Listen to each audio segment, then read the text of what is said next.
This is our guest who recently retired to go into the private sector from the Secret Service, Dan Bongino, talking about the Second Amendment, extremely impassioned defense of our most basic of rights. That flag represents something. Men and women have died horrible deaths. Horrible deaths. My uncle being one of them. Shot in the back in Vietnam to protect your very right. We live in a society of wolves. You do not fight back by creating more sheep. Our next guest says there is no such thing as gun control, only people control. You just saw him giving a passionate speech at a rally in Maryland. Joining us now is former Secret Service agent Dan Bongino. Dan, thanks a lot for joining us. What do you mean there's no such thing as gun control, only people control? Tell me what that means. Tucker, this is larger ideological ploy by this administration. They're not being authentic with America, whether it's the sequester, health care, or the gun control issue. What they do is they manipulate an emotional crisis, a national emotional crisis, to further an ideological agenda which involves the evaporation, the slow disintegration of your civil rights, your liberties, your ability to live and let live. And it's a disturbing pattern that, frankly, is really starting to get under my skin. All right, there you go, and it's under my skin. Dan Bongino joins us. And again, I saw this clip a while back and said that's the type of Secret Service or people in government, period, we need. That's, founding father type statements we're hearing. Bongino.com. Is his website, and he's now left the Secret Service happily to start his own private, high-profile client list dealing with crisis and assessment mitigation. And he, again, graduated with honors out of the Secret Service Academy back in '99, and he's run high-profile operations all over the world with the POTUS, and so he's a senior guy when he left, and we're excited to have him on with us. And it's good to see people out there defending the Second Amendment so eloquently. So, Dan, good to have you on with us. Great to be here. Thanks for having me. Wow. So much is going on in the world. What do you make of now the move to have some of the victims, the parents, on Air Force One with Obama of Sandy Hook? Well, listen, these are, unfortunately, these parents were subject to an unspeakable tragedy. I think everybody's life changed, and everybody knows where they were when they heard about these events in Sandy Hook. I know I was actually driving to a funeral for a family member, which just compounded my misery. But, Alex, guns don't have rights. People do. And that's one thing that's been lost in this. This is not about gun control. He's manipulating those folks and using them as political props to further an agenda that really has nothing to do, unfortunately, and I mean that, with actually preventing events similar to that from happening again. There are ways to stop any Sandy Hooks from happening in the future. But the president's really not interested in those. He's interested in political games, and that's what he's doing right now. And that's why I wanted to get you on. The Secret Service, probably the leading experts worldwide in protecting a high-profile individual like the president that could have governments, terrorists, you name it, wanting to target them. What would you do as an expert to protect the schools? Right. What's good for the goose is not good for the gander in these situations. What model of security that you know of, what model of security involves, unarmed security and all of these kind of nonsensical measures, gun-free zones? How come we don't do that when I was a Secret Service agent around the president? Well, you know what? We don't need guns here, folks. We're just going to declare a gun-free zone, 360 degrees around the president, going to walk around. If I were to say that, your listeners right now are probably laughing, like that's ridiculous. Of course, but it's not ridiculous when it comes to your kids. That's exactly, I just described to you exactly the security situation that your benevolent class of politicians, these so-called angels, and I use air quotes there, are prescribing for your children. No system that defends their kids, by the way, just yours. Now, you have things, armed school security, man traps, which we have situations where you can put they call it a man trap, a door that won't open until another door closes, one person at a time at school. You have things like entering mental health records into NICS. Now, I'm a libertarian, so I'm always careful with that, but mental health records that have been vetted through some judicial review, entering them into NICS, which is the gun check background system. You have harsh penalties for criminals who misuse firearms. There are real things that have worked. None of them are in this legislation at all. This is, again, guns don't have rights. People do. They are taking away your rights. There's nothing to do with guns at all. This is a simple political ploy to get you all to applaud while your civil liberties continue to dissipate like an Alka-Seltzer tablet in a bad drink of water. Well, expanding on that, we have the FBI crime statistics that are the model of statistics worldwide, because so many statistics are bogus, but these are 80 years old, where they collect them from thousands of jurisdictions. And 49% drop in violent crime since 1991. And they directly draw the line to the proliferation of the Second Amendment and the fact that criminals are scared in places like Texas or Arizona to break in somebody's house because they know there's a gun on the other side. But in Chicago or New York, where they've disarmed the people, the crime rates are the highest in the world. In Chicago, even worse than Mexico, the murder capital as a country. I mean, the proof is right there. My own police chief here in Austin says, hey, you know, you shouldn't have high-capacity mags, and you're with the criminals if you do that. Well, criminals are going to have high-capacity mags regardless. So, well, what do you say to those numbers? Right. Well, you know, I can give you an on-the-ground example of this. I was a police officer with the NYPD and a Secret Service agent for a combined 16 years, 12 in the Secret Service, 4 with the NYPD. Alex, I never, ever arrested a criminal or investigated a criminal, or frankly heard of an agent or a cop who has investigated or arrested someone who had a gun legally. I'm not saying legal gun owners occasionally are not involved in crimes. But the thing is, it's so exceedingly rare that to forfeit away your civil liberties for a group of folks, legal gun owners, that are not the problem, seems to me like an obvious scam. It's a scam. They're called lawbreakers for a reason. Alex, they don't give a damn, pardon my language, about the law. They don't care. They are not interested in your magazine limits. Matter of fact, you know who determines the amount of ammunition, amount of rounds you need in your firearm to defend yourself in a gunfight? Not you, not a bureaucrat. The bad guy attacking you does. When he stops shooting, then you're done too. Nobody, to have a bureaucrat like a Dianne Feinstein, so disingenuously, who's defended by men with guns, by the way, claim that if you're a talented shooter, whatever her ridiculous words were, you only need less than 10 rounds. It's so ridiculous that to any common sense thinking individual, you would almost laugh hysterically if you could evaluate this outside of the emotions attached to the issue. This is only going to impact law-abiding gun owners who have done absolutely nothing wrong. They just want to live and let live and be left alone by a government just absolutely obsessed with a further encroachment on your civil rights. It's amazing. And then you see Bloomberg, who has up to 15 people on his, quote, security detail, and then they'll even rough people up, cameramen that come up and ask him questions. I mean, it's clear. The government wants to have the monopoly of guns, just like the greatest mass murderer in history said, political power grows out of the barrel of a gun. Mao Zedong wasn't for government gun control.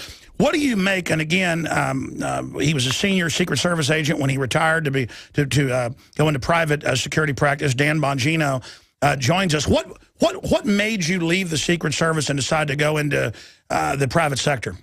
Well, I resigned. I wish I had retired. I would have been able to keep my health benefits and pension and all of that. I did. My wife and I took an enormous financial hit. You know, Alex, there comes a point in your life where you have to determine. You know, my father said to me when I was younger, fight the good fight. And I'd say, well, what's the good fight? He said, well, that's for you to determine. And he got that from, 2 Timothy 4:7. I fought the good fight. I've ran the race. I've kept the faith. I knew my good fight was this one. Our ideological battle in our generation is not what we went through in the Civil War, defending the country and abolishing the scourge of slavery. It's not our revolution where we fought for the very ideas of limited government freedom. That's not it. What we're fighting now is an ideology, a pernicious, dangerous, and historically deadly ideology that says that other men and women have been imbued with some special powers to reign over your life and take your liberty and to move forward. And this is somehow a benevolent way, knighted by the Lord himself, that these men should take control of your life. This is our fight. This is our time. I left because I knew that was my fight. And I knew with the Hatch Act, and it would be unfair, and it would be disingenuous to sit there and have to listen to any more of these speeches. And I would have died for the President of the United States no matter what. It's not a political thing. We're not a banana republic here. We're not a third world country. We do our damage at the voting booth. But I couldn't contribute to this anymore. You are either in this fight or you are not, folks. And if you are not, you are going to rue the day that you let this happen and know that today is the best it was ever going to be, that your children had less than you have and have no American dream because you refused to get in this fight. This is it. Right now, you're at the event horizon. Action matters. Wow, I like this, what you're saying. You're absolutely right. We're at the crossroads. Now the future of this country has been set. Have you seen the video that started airing as a promo last week where MSNBC host, in fact, cue that up, guys. MSNBC host says your kids belong to the collective. Have you seen that? I've heard of it. I didn't see the video, but I know exactly what you're speaking. I was afraid to watch it for obvious reasons. But, I mean, it's so over the top how authoritarian the Democrats have become. Because I'm not even a Republican. I'm more of a constitutional libertarian. I mean, these people, I've read a lot of history books. I mean, these people are really creepy. And I'm having to argue with my wife, who's got a degree in French and history. She's wanting to get out of the U.S., and I respect the fact that, obviously you left the Secret Service, you can run for office and try to fight this. We should talk about that. But, I mean, it's just the creepy meter is broken. It's off the chart here with all the weirdness of these people. Right, and don't you see what they're doing, folks? They're leveraging crisis. They're not crisis managing. They're crisis leveraging. They're using a national emotional crisis to get you to believe things that simply aren't true. Why is this country different than any country in the history of mankind? Why are we the most prosperous? Why is today, right now, the most prosperous human beings have ever had it in this place at this time? Because we were unique. We developed unique. That's an overused word. Not in this case.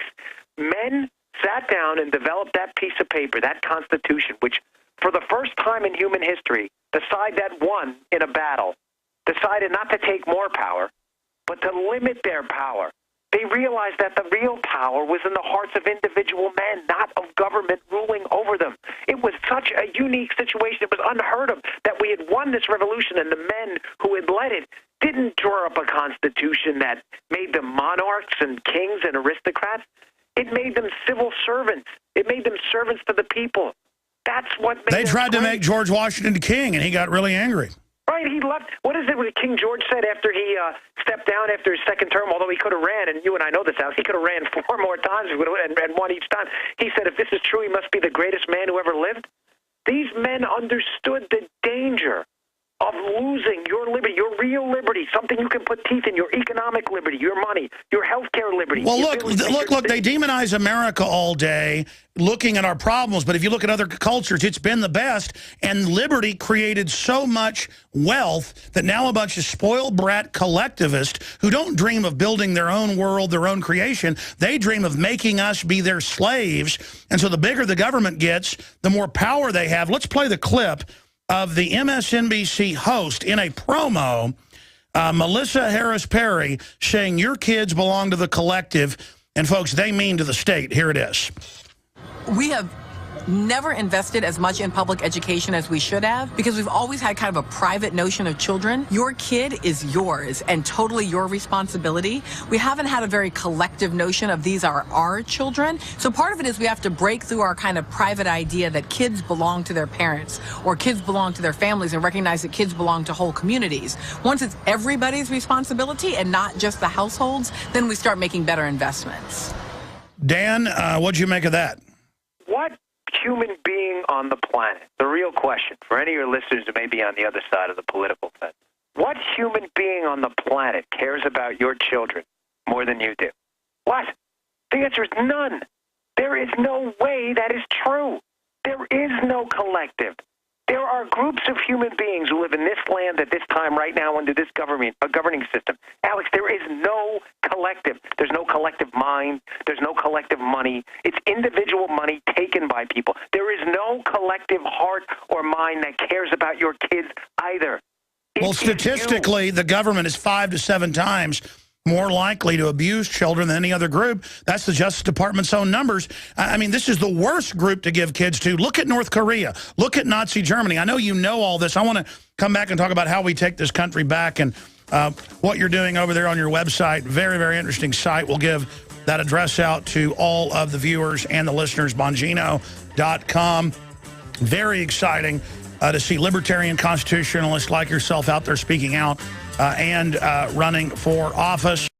Well, I was at, when it all really punched me in the gut, I was at the USC campus listening to a speech, by the president, and I just watched as all these 18 and 22-year-old kids just sat there in just endless rounds of applause over these just old, formerly, deadly, historically ideas that were just being regurgitated in such flowery words, and I just could not believe it. I say it almost half jokingly, but not. There was one of those Star Wars films where the Natalie Portman character, says, here it is, it all collapses to thunderous rounds of applause. And yeah, this is how liberty dies. Not with people booing it, but with thundering applause. And you're sitting there, you described it as he promotes total collectivism, and the kids are soaking it in. Your spirit made a decision right there to break with it. Yeah, I couldn't take it, and I knew it was going to be just a devastating financial decision and hardship on my wife and I. But in order to avoid just embarrassing the White House completely and leaving there, I fulfilled my assignment. I waited a couple months to not make because I really wanted it. I did not want it to be a distraction from my real messenger, and I just walked away. And I remember my boss being just stunned, but that was it. That was the moment I went back to my, family and just, I said, Paula, I can't do this anymore. I mean, if you are not doing something, action matters. You are not part of the problem, Alex. You're the problem. You are allowing this to happen. This whole, I give up, we've lost a few political fights. You don't get to give up, folks. It's not a golf game. You can't walk off the golf course. The president's not. This is a boxing match. When you stop punching, I got news for you. The other guy's hitting you harder.